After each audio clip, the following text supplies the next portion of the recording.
Good morning students, आवाज आ रही है बेटा सभी को? Good morning sir. Yes sir. Good morning, very good morning.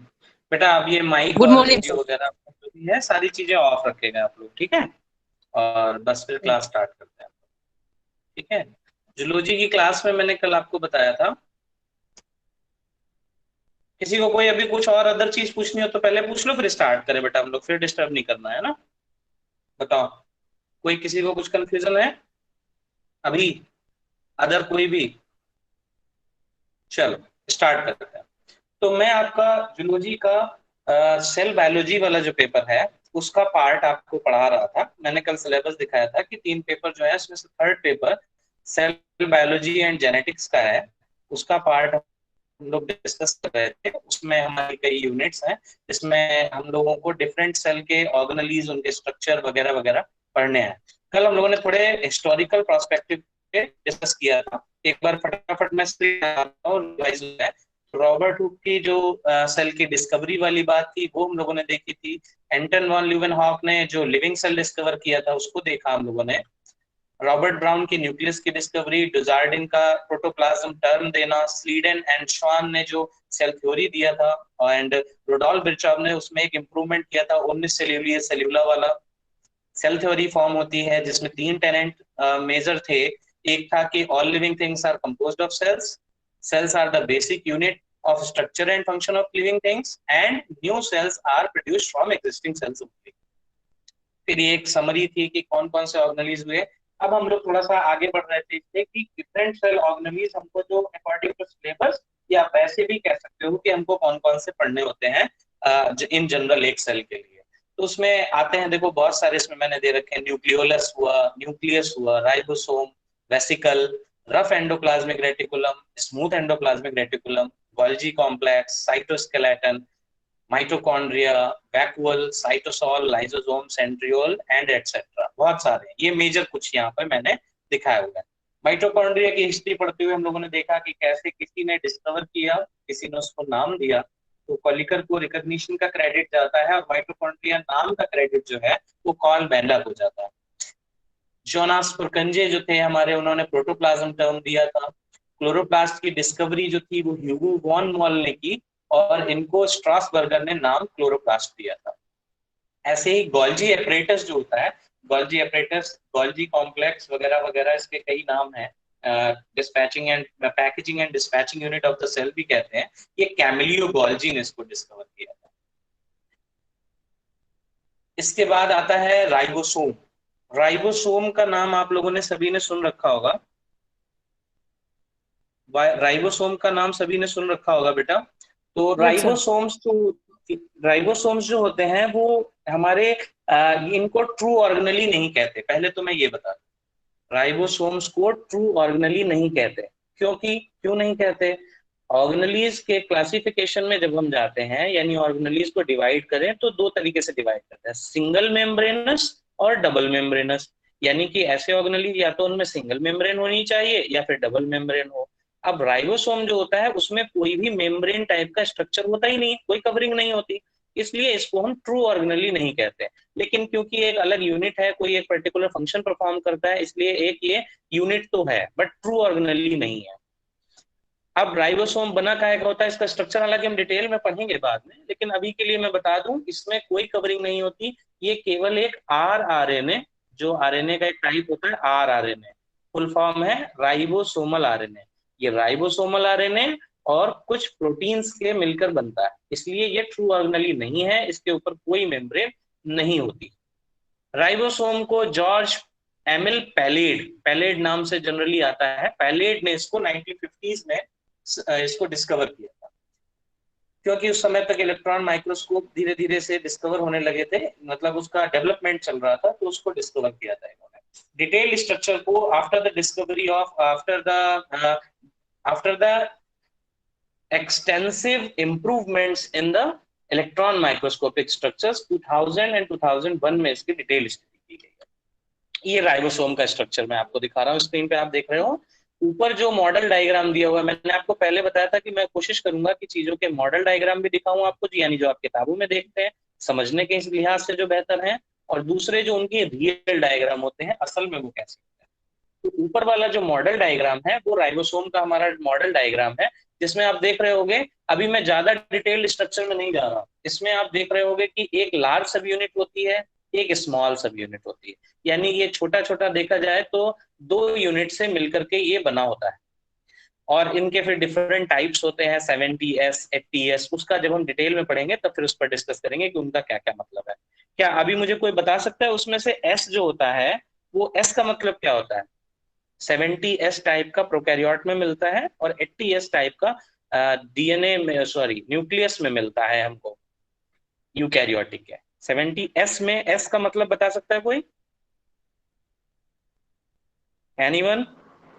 Sir सब यूनिट। नहीं बेटा, सब यूनिट नहीं होता। और कोई? Sir stranded. नो ना, ये भी नहीं। एस फॉर, चलो मैं बताता हूँ। एस फॉर होता है Svedberg unit. Svedberg, Svedberg scientist का नाम है। इन्होंने एक अलग ही यूनिट बनाई थी इनको मीजर करने के लिए। किसको? इंट्रासेल्यूलर जो भी कंपोनेंट्स होते हैं उन सबके सेटलिंग टाइम के बेसिस पे।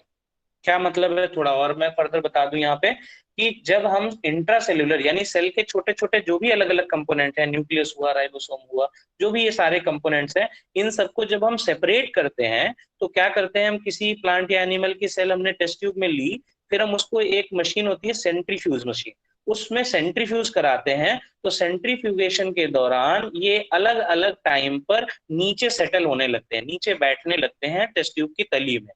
तो जिस जिस पार्टिकल को जितना टाइम लगता है नीचे सेटल होने में, उस पर्टिकुलर ऑर्गेनेली को उसके हिसाब से भी क्लासिफाई किया जा सकता है। तो अब थोड़ी सी बात ये समझ में आएगी कि 70s का मतलब है कि ये एक पर्टिकुलर टाइम के इंटू 70 में ये सेटल हो जाता है। 80s का मतलब है कि इसको सेटल होने में थोड़ा ज्यादा टाइम उसके कंपैरिजन में लगता है। कितना? 10 पॉइंट्स ज्यादा टाइम लगता है। तो ये, इनको हम लोग एस को कई किताबों में सेडिमेंटेशन कोएफिशिएंट भी लिख देते हैं, यानी कि सेडिमेंट होने में क्या टाइम लग रहा है उसका एक रेशियो। तो एस उस पर स्टैंड करता है। लेकिन सही से देखो तो स्वेडबर्ग यूनिट है, स्वेडबर्ग ने ये डिस्कवर की थी ये थ्योरी, इसलिए स्वेडबर्ग यूनिट नाम कर दिया। खैर, नीचे वाला जो डायग्राम आपको दिख रहा है वो इसका राइबोसोम का रियल डायग्राम है, इलेक्ट्रॉन माइक्रोस्कोप से लिया हुआ। ये हमको इस तरीके से पार्टिकल शेप के दिखते हैं। अब राइबोसोम आप सभी को पता होगा कि सेल में 2 जगह मौजूद होते हैं, या कह लो कि 2 टाइप से प्रेजेंट होते हैं। कोई बता सकता है राइबोसोम सेल में कहाँ कहाँ होते हैं? राइबोसोम सेल के अंदर कहाँ कहाँ पर प्रेजेंट होते हैं? बताइए, माइक खोलकर, कोई प्रॉब्लम नहीं, बताइए। On the endoplasmic reticulum. Good. And उसके अलावा?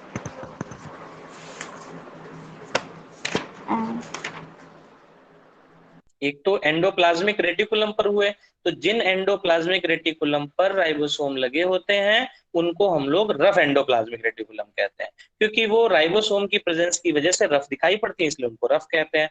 और इसके अलावा कहीं होते हैं राइबोसोम? चलो मैं बताता हूँ। राइबोसोम्स किसी सेल में 2 टाइप से प्रेजेंट होते हैं। हाँ कौशिकी बताओ। Sir cytosol of cell yes, and and on the endoplasmic reticulum. Area, and on the area, very good very good. तो बेटा थैंक दो यू सर। टाइप से प्रेजेंट होते हैं, एक तो फ्रीली सस्पेंड करते हैं साइटोप्लाज्म में, जिनको फ्री राइबोसोम कहते हैं, और दूसरा ये रफ एंडोप्लाज्मिक रेटिकुलम की मेम्ब्रेन के ऊपर लाइंड अप होते हैं, जिसकी वजह से उसका अपीयरेंस रफ आता है, इसीलिए उसका इवन नाम भी रफ एंडोप्लाज्मिक रेटिकुलम दिया है। उसका एक नेक्स्ट डायग्राम मैं आपको इलेक्ट्रॉन माइक्रोग्राफ दिखा रहा हूँ। ये रफ एंडोप्लाज्मिक रेटिकुलम का हमारा इलेक्ट्रॉन माइक्रोग्राफ है। इसमें जो आपको ये पार्टिकल्स दिखाई दे रहे हैं ये वेसिकल्स जैसी हैं, फिर इनके ऊपर जो ये डॉटेड ब्लैक स्ट्रक्चर्स हैं ये एक्चुअली जो है ये हमारे राइबोसोम्स हैं। ठीक है, चलो आगे देखते हैं। Who discovered the ER? Next thing आती है दिमाग में कि ईआर यानी कि एंडोप्लाज्मिक रेटिकुलम क्या चीज है। तो एंडोप्लाज्मिक रेटिकुलम जो हमारा होता है उसको पहली बात तो एल्बर्ट क्लॉड ने डिस्कवर किया था, और उन्होंने अपना वही माइक्रोस्कोप की डिस्कवरी के साथ साथ है, देखो ये सारी चीजें जैसा जैसा माइक्रोस्कोप डिस्कवर होते चले गए उतने डिटेल स्टडी होती चली गई। तो ये भी जो है वो इलेक्ट्रॉन माइक्रोस्कोप की डिस्कवरी से ही रिलेटेड है। तो इस डिस्कवरी का, ईआर की डिस्कवरी का क्रेडिट जाता है एल्बर्ट क्लॉड को। उसके बाद में ऑब्जर्वेशन हुई कि ये दो टाइप की होती हैं, जिनके ऊपर राइबोसोम होते हैं उनको रफ कहते हैं, जिनके ऊपर नहीं होते हैं उनको स्मूथ कहते हैं, और इसीलिए दोनों के फंक्शन भी अलग अलग हो जाते हैं। वो हम लोग बाद में डिटेल में और डिस्कस करेंगे। इलेक्ट्रॉन माइक्रोस्कोप के बारे में इतनी बात हो रही तो थोड़ा सा उसके बारे में जानना जरूरी है। इलेक्ट्रॉन माइक्रोस्कोप की डिस्कवरी से रिलेटेड अगर हिस्ट्री में जाओगे तो सबसे पहले तो हमको इलेक्ट्रॉन पे जाना पड़ेगा। तो इलेक्ट्रॉन डिस्कवरी का क्रेडिट सभी को पता है, सभी ने केमिस्ट्री फिजिक्स वगैरह में पढ़ रखा है कि जे थॉमसन को जाता है। जे थॉमसन ने 1897 में अपने एक एक्सपेरिमेंट, जो एक्सपेरिमेंट था उनका कैथोड ट्यूब वाला, उसमें उन्होंने डिस्कवरी इलेक्ट्रॉन की थी। उसके बाद अगर मेन कंट्रीब्यूशन में आओगे तो डी ब्रॉगली का भी नाम सबने सुन रखा है। डी ब्रॉगली ने इलेक्ट्रॉन के वेवलेंथ बिहेवियर को स्टडी किया था, जिसके कॉन्सेप्ट पर ही आज इलेक्ट्रॉन माइक्रोस्कोप डेवलप हुआ है, तो उनको भी क्रेडिट जाता है। बाकी दो नाम आप बहुत इंपॉर्टेंट सुनते हो जिनको नोबेल प्राइज भी मिला था इलेक्ट्रॉन माइक्रोस्कोप की डिस्कवरी के लिए, नॉल एंड रस्का नाम से उनको जानते हो। तो 29 में जो रस्का थे उन्होंने मैग्नेटिक लेंसेज, क्योंकि उनकी थीसिस उनको डिस्कवर किए या उनको एस्टैब्लिश किया, और 1931 में दोनों ने मिलकर के इसको पहला इलेक्ट्रॉन माइक्रोस्कोप डेवलप किया था, पहला वर्किंग हमारा आया था। इनको इसके बाद इसके लिए नोबेल प्राइज भी मिला था। एक और इसमें जो है वर्किंग वाली जो बात आ गई कि मतलब बिल्कुल फंक्शनल और पिक्चर लिए जा सके, आज जिस स्टेज में हम देख रहे हैं उसका बहुत बढ़िया 1938 में वर्जन हमको देखने को मिला, वॉन बैरिस और रस्का भी इसमें शामिल। तो ये एक इलेक्ट्रॉन माइक्रोस्कोप की डिस्कवरी का एक पैटर्न है, टाइमलाइन है। मैंने कहा कि आपको सारी चीजें मैं दिखाने की कोशिश करूंगा ताकि आप लोगों को प्रैक्टिकल नॉलेज भी साथ में इंक्लूड हो। ये इलेक्ट्रॉन माइक्रोस्कोप होता है बेटा। जैसे छोटे से हमारे टेबल वाले तुमने देखे होंगे लाइट माइक्रोस्कोप, वो तो जरा सी चीज होती है, वो तो आप जानते भी होगे, देखा भी होगा। जबकि इलेक्ट्रॉन माइक्रोस्कोप कोई ऐसी छोटी सी ऐसी चीज नहीं है। देखो कितना बड़ा सेटअप होता है, एक रूम लाइक सेटअप होता है, पूरा रूम जैसा सेटअप है। इस इलेक्ट्रॉन माइक्रोस्कोप में फिर डिफरेंट कंपोनेंट्स होते हैं, वो आपने पढ़े भी होंगे, मैं थोड़ा सा भी ब्रीफली समझाऊंगा भी। तो इलेक्ट्रॉन माइक्रोस्कोप की जो स्पेसिमेन होता है उसकी प्रिपरेशन का भी पूरा तरीका अलग है। फिर इलेक्ट्रॉन माइक्रोस्कोप से सैंपलिंग का तरीका अलग है, इनके पिक्चर्स लेने का तरीका अलग है। ये अपने में एक टिपिकल प्रोसीजर है, और इसमें सैंपल को एनालाइज करने वाले, परफॉर्म करने वाले टेक्नीशियन बिल्कुल अलग होते हैं, जो इसमें स्किल्ड होते हैं।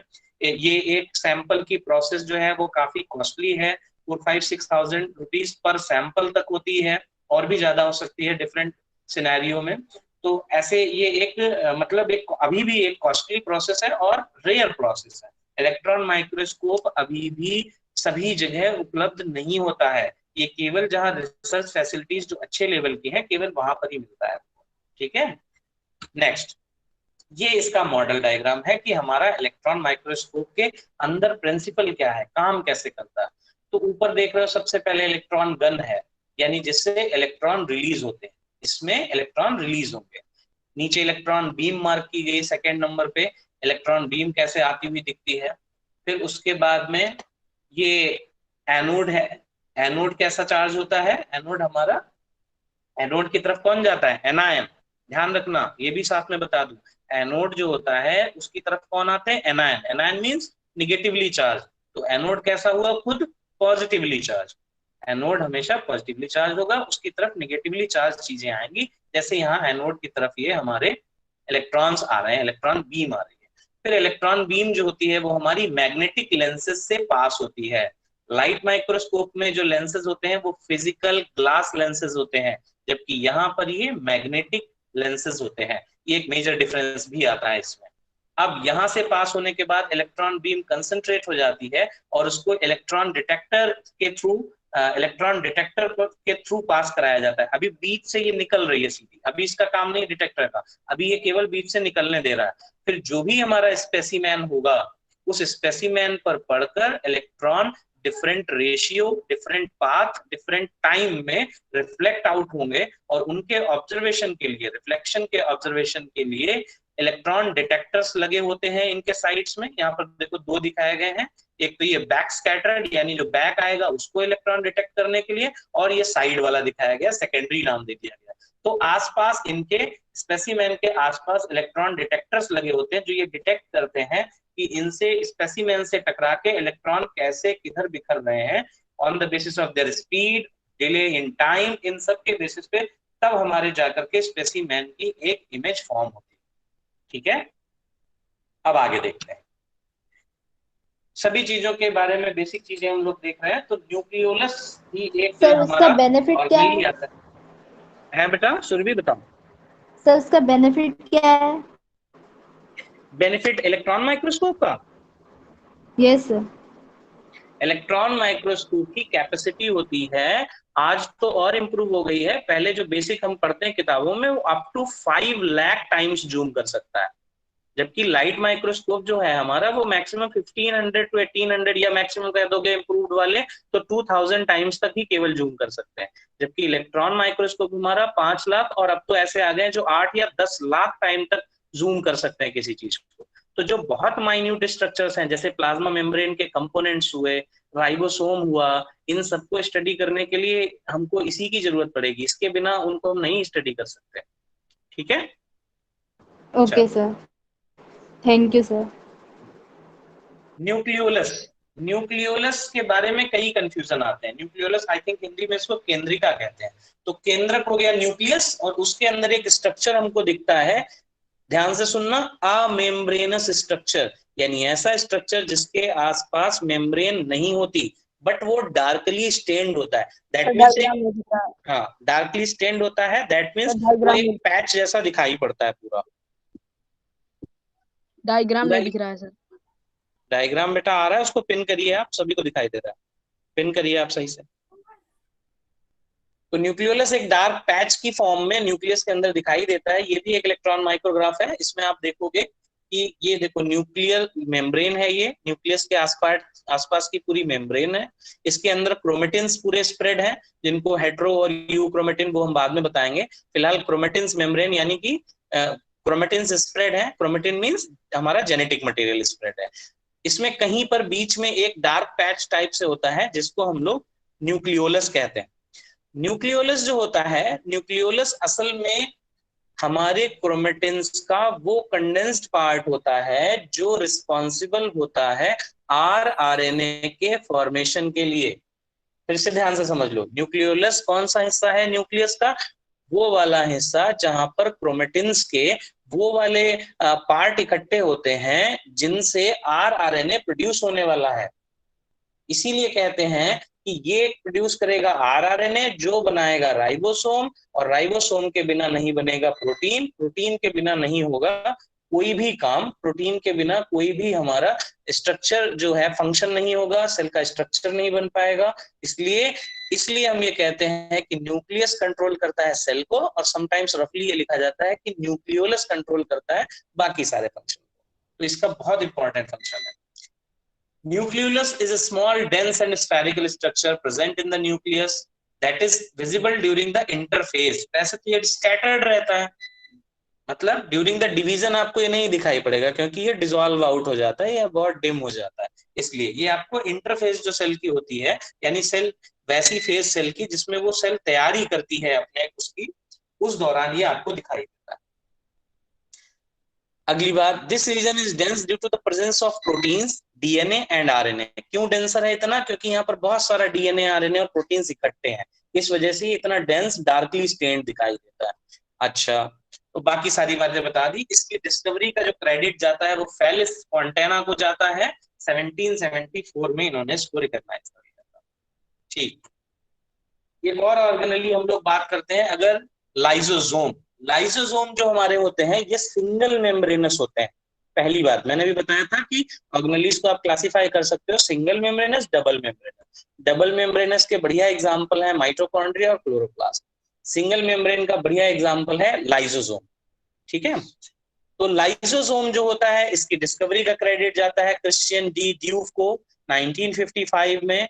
और ये आगे की बातें लिखी कि 1949 में एक्चुअली वो इंसुलिन का एक्शन, इंसुलिन सबने सुना होगा, हार्मोन होता है जो ब्लड ग्लूकोज लेवल को कंट्रोल करता है, उसकी स्टडी के दौरान इन्होंने लाइसोसोम को ऑब्जर्व किया था। और ये क्या, रैट की लीवर सेल्स को एक्चुअली स्टडी कर रहे थे। ठीक है, तो उन्होंने असल में वो एक एंजाइम देख रहे थे कि इनको डिग्रेड करने वाला, ग्लूकोज को अंदर जाने देने वाला सेल्स में कौन सा एंजाइम है। तो वो एंजाइम था एसिड फॉस्फेटेज, और जो भी ऐसे डाइजेस्टिंग काइंड ऑफ एंजाइम्स होते हैं वो सारे कहाँ इकट्ठे रहते हैं? लाइजोसोम्स। लाइजोसोम्स, अब इसका भी क्लासिफिकेशन मतलब इसका नेमिंग का तुम देखो, लाइजो लाइसिस टर्म से आता है। लाइसिस का मतलब होता है तोड़ने वाला या तोड़ना, और सोम मीन्स होता है सिंपली बॉडी। तो सेल के अंदर की ऐसी बॉडी जो बाकी चीजों को तोड़ने के काम आती है। लाइसोसोम में कौन से? लाइसोसोम में सारे एंजाइम भरे होते हैं। कौन से? न्यूक्लियस जो न्यूक्लिक एसिड को तोड़ दे, प्रोटीएज जो प्रोटीन्स को तोड़ दे, और हमारे लाइपेज जो लिपिड यानी कि फैट्स को तोड़ दें। तो इसके अंदर सारे टाइप के एंजाइम्स प्रेजेंट होते हैं जो डिफरेंट डिफरेंट कंपोनेंट्स को डिसॉल्व कर सकते हैं, ब्रेक डाउन कर सकते हैं। तो इसीलिए इसका नाम ही लाइसोसोम रखा गया है। और इवन इसके बारे में एक टर्म सुन रखा होगा तुमने, सुसाइडल बैग। सुसाइडल बैग, तो सुसाइडल बैग इसका क्यों कहते हैं? सुसाइडल बैग से एक बड़ा मिसकॉन्सेप्ट दिमाग में बच्चों के जाता है कि क्या ये सेल को अपनी मार देता है, अपने आप सुसाइड करवा देता है, इसलिए सुसाइडल बैग कहते हैं। नहीं बेटा, ऐसा नहीं है। क्योंकि जो भी सेल डैमेज हो जाती है, सेल्स क्योंकि बनती हैं और सेल्स अपना काम करती हैं, तो ड्यूरिंग द प्रोग्रेशन वो कई बार डैमेज भी हो जाती हैं। तो डैमेज्ड जो सेल्स होती हैं उनका लाइसोसोम उन सेल्स को डिस्ट्रॉय कर देता है, डैमेज्ड वाली को, यानी जो रिपेयर नहीं हो सकती उनको। तो डैमेज्ड वाली को हटाने का काम, डिस्ट्रॉय करने का काम उनके खुद के लाइसोसोम करते हैं। ऐसी कंडीशन में कहा जाता है कि खुद के ही लाइसोसोम खुद की ही डैमेज्ड सेल को हटा देते हैं। That's why they are also known as suicidal bag of the cell. Okay? अब अदर कंपोनेंट्स के बारे में सेल के हम पढ़ेंगे, तो उसमें एक जो हमारा मेजर कंपोनेंट आता है वो एक है सेल वॉल। हम लोग बाहर से अंदर की तरफ बढ़ रहे हैं, ठीक है। सेल में बाहरी जो कवरिंग आपको मिलेगी वो, उसको हम लोग कंबाइनली कहते हैं सेल एनवेलप। और सेल एनवेलप के दो पार्ट होते हैं, एक तो होगा आपका सेल वॉल और एक हो जाएगा सेल मेम्ब्रेन। थर्ड चीज जो इसमें एक आती है, कई बार प्रोटीन की लेयर इसमें किन्हीं किन्हीं ऑर्गेनिज्म में मिलती है, वो एक्स्ट्रा होती है क्योंकि वो हमेशा प्रेजेंट नहीं होती, इसलिए उसको हम लोग उतना कंसीडर नहीं करते। दो जो मेजर कंपोनेंट्स हैं वो है हमारे सेल वॉल और सेल मेम्ब्रेन। तो सेल वॉल और सेल मेम्ब्रेन को हम लोग एक एक करके थोड़ा सा अभी डिटेल में स्टार्ट करेंगे। इससे पहले तक अभी मैंने जो भी चीजें आपको बताई वो सब थोड़ी थोड़ी मैंने हिस्टोरिकल बैकग्राउंड व्यू से बताई हैं। अभी इन सारे ऑर्गेनेलीज को हमको एक एक करके कायदे से डिस्कस करना है। उस सीक्वेंस में जो सबसे पहला आज हम डिस्कस करने वाले हैं वो है सेल वॉल, ठीक है। सेल वॉल जो होता है, सेल वॉल को क्लासिफाई किया गया क्योंकि अलग अलग ऑर्गेनिज्म की बाउंड्री, इसको मैं कहता हूँ rough dead boundary. Cell wall का मतलब क्या हो गया? Rough dead boundary type of thing. तो सेल वॉल जो होती है इसके भी डिफरेंट टाइप्स हैं। टाइप्स क्यों हो जाएंगे? टाइप्स हो जाते हैं कि किस ऑर्गेनिज्म में है उस बेसिस पे। अब अलग अलग ऑर्गेनिज्म में अगर कोई बाउंड्री है तो उसके कंपोनेंट्स भी अलग अलग होंगे, इसी बेसिस पे इसको क्लासिफाई किया गया है। इसकी हेडिंग भी आप देख रहे हो, types of cell wall on the basis of composition, कि उनकी सेल वॉल, किसकी सेल वॉल जो है वो किस किस कंपोजिशन, उसमें क्या क्या कंपोनेंट्स हैं, उस बेसिस पे उनको क्लासिफाई किया गया। तो प्लांट्स की सेल वॉल बहुत पॉपुलर है और स्टडी भी करते हैं हम लोग क्योंकि इजी है और हमारे बेसिक स्टडीज में आती है, इसलिए उस पर थोड़ा ज्यादा फोकस करते हैं। तो प्लांट की सेल वॉल्स जो होती हैं वो, उसमें मेजर जो कंपोनेंट्स आते हैं वो आपके होंगे सेलुलोज, पैक्टिन होगा, लिग्निन होगा, ये सारे होते हैं। मेजर कंपोनेंट तो खैर सेलुलोज ही होता है, पैक्टिन और लिग्निन। पैक्टिन हो गया आपका सीमेंटिंग एजेंट यानी कि उनको फिक्स रखने वाला, और लिग्निन हो गया उसमें हमारा हाइड्रोफोबिक कंटेंट यानी कि जो वाटर से इसको प्रूफ बनाता है, वाटर प्रूफिंग टाइप की करता है। तो ये लिग्निन हो गया। इसमें कई कंपोनेंट्स और आएंगे, लिग्निन होता है, सुबेरिन होता है, ये सारे कंपोनेंट्स जो होते हैं वो वाटर प्रूफिंग का काम करता है। पैक्टिन सीमेंटिंग का काम करता है, सेलुलोज मेन स्ट्रक्चर फॉर्म करता है। अच्छा, ऐसे ही प्लांट की सेल वॉल से थोड़ा सा डिफरेंट है बाकी एल्गी की सेल वॉल, इसलिए उनकी कैटेगरी अलग है। एल्गल सेल वॉल, उसमें सेलुलोज होगा और उसके अलावा कुछ अदर पॉलीसेकेराइड्स। पॉलीसेकेराइड्स क्या होते हैं? बताओ बेटा, कोई पॉलीसेकेराइड्स क्या होता है, जानते हो? कौशिकी, पॉलीसेकेराइड्स? कार्बोहाइड्रेट। बताओ अक्षर, बताओ, बोलो बोलो बेटा, कोई भी बोलो। Sir, they are, carbohydrate. sir, polysaccharide is a long chain of monosaccharide and which is linked by glycosidic bond. Good, ठीक है, अक्षत आप क्या बता रहे हो बेटा? अक्षत क्या बता रहे हैं बेटा, आप क्या बता रहे हैं?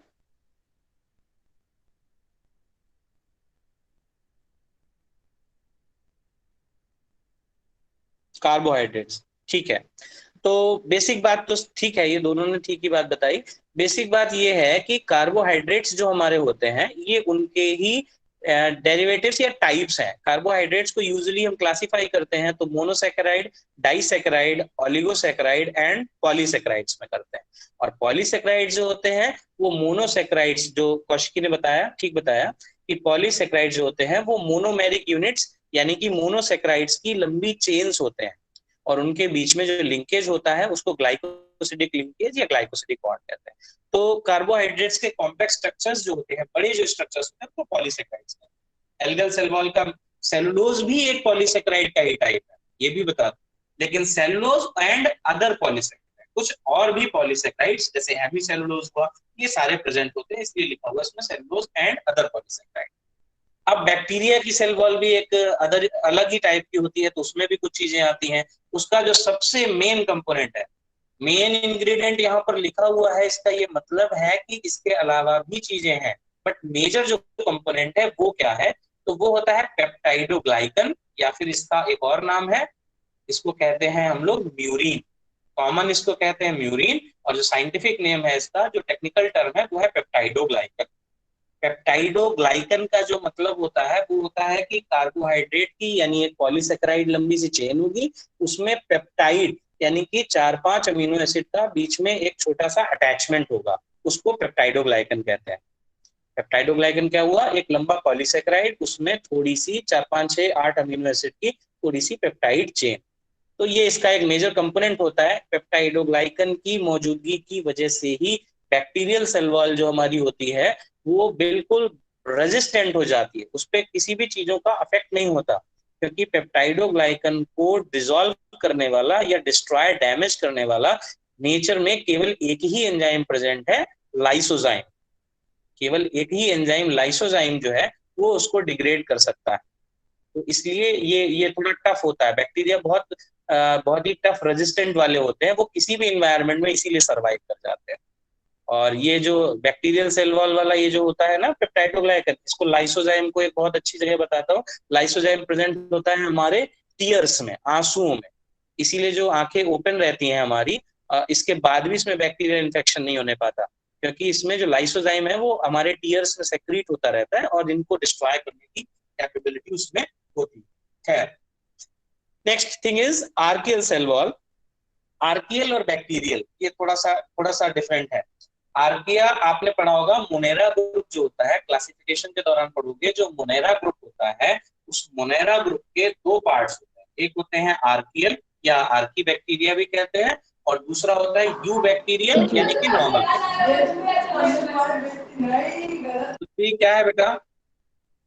हाँ, तो आर्की बैक्टीरिया और यू बैक्टीरिया। आर्की बैक्टीरिया जो होते हैं वो ओल्ड काइंड ऑफ या थोड़े से कंजर्वेटिव या प्रिमिटिव काइंड ऑफ बैक्टीरिया हैं, और यू बैक्टीरिया हमारे ट्रू एडवांस्ड कॉम्प्लेक्स इस टाइप के बैक्टीरिया है। तो आर्की बैक्टीरिया जो होते हैं उनमें भी पेप्टाइडोग्लाइकन जैसा ही एक सब्सटेंस प्रेजेंट होता है, बट उनके जैसा वैसा नहीं, ट्रू पेप्टाइडोग्लाइकन नहीं होता है, इसलिए इसका pseudopeptide, pseudo stands false, means false या ट्रू वाला नहीं, मिलता जुलता लेकिन ट्रू नहीं। And the last kind of cell wall is fungal cell wall. Fungal wall ये केवल रस में हमको मिलती है कि फंगल सेल वॉल में सेलुलर होता है, नहीं होता है जो और सब वॉइस नहीं क्लियर आ रही है। वॉइस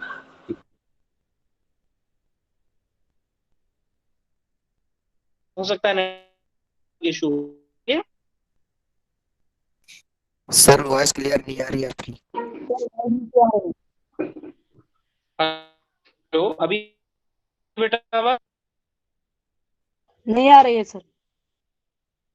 बेटा नहीं, नहीं सर आ रही है अभी। ओके ओके ओके, एक मिनट में करेक्ट करता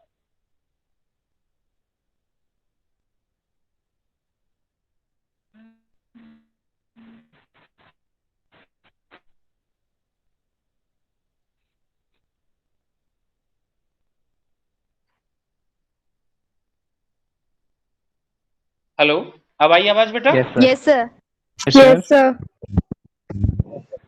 अब आ गई बेटा आवाज? Yes, yes sir. सर। ठीक, ओके ओके, ठीक है, कंटिन्यू करते हैं। तो इसमें पार्ट्स में मैं बता रहा था कि प्लांट सेल वॉल में सेलुलोज, पेक्टिन एंड लिग्निन होते हैं। एल्गल सेल वॉल के मेन इंग्रेडिएंट सेलुलोज और पॉलीसेकेराइड्स, अदर कुछ पॉलीसेकेराइड्स भी होते हैं। बैक्टीरिया में हमारा मेन इंग्रेडिएंट आ जाएगा पेप्टाइडोग्लाइकन, और उसी से मिलता जुलता एक स्यूडो काइंड ऑफ आता है हमारा आर्कियल, यानी कि प्रिमिटिव काइंड ऑफ बैक्टीरिया में। लास्ट वन जो है हमारा वो फंगल सेल वॉल होती है, जिसमें सेलुलोज तो होता ही है, सेलुलोज के सिवा एक जो यूनिक यानी कि एक्सक्लूसिव कंटेंट होता है वो होता है काइटिन, और काइटिन इसकी सेल वॉल को यूनिकनेस देता है। इसके अलावा काइटिन एक जगह और नेचर में प्रेजेंट होता है, कोई बताएगा कहाँ होता है? Except the fungal cell wall, chitin नाम सुना होगा, कहाँ पर होता है? और चिटिन भी कहते हैं बेटा कुछ लोग इसे, मैं काइटिन कहता हूँ, कुछ लोग चिटिन भी कहते हैं। बताओ इसके सिवा और कहाँ आएगा? काइटिन कहाँ प्रेजेंट होता है फंगल सेल वॉल के सिवा? एनीवन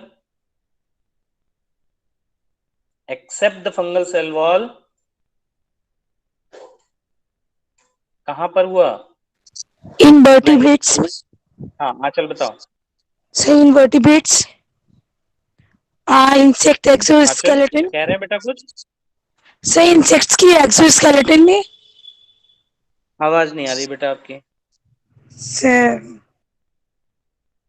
हाँ अभी बोलो जरा। insect की exoskeleton. गुड गुड, ठीक है, आवाज हल्की आई लेकिन आ गई। गुड। इंसेक्ट्स का जो इंसेक्ट्स यानी कि जो हमारे आर्थ्रोपॉड्स में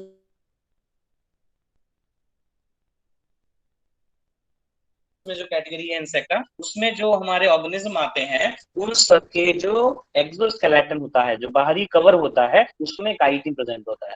कीड़े देखे होंगे आपने, जब कीड़ा कोई धोखे से दब जाए या कहीं पे जाए तो एक कड़च साउंड आता है, तो ये काइटिन की प्रेजेंस वजह से हार्डनेस देता है ना उसको, तो ये काइटिन उनको स्ट्रेंथ देता है।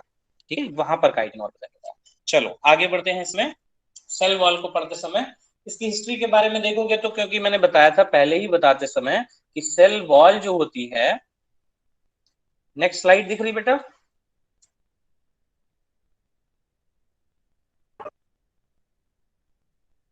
सेल वॉल की डिस्कवरी रॉबर्ट हुक ने की थी 1665 में, जिन्होंने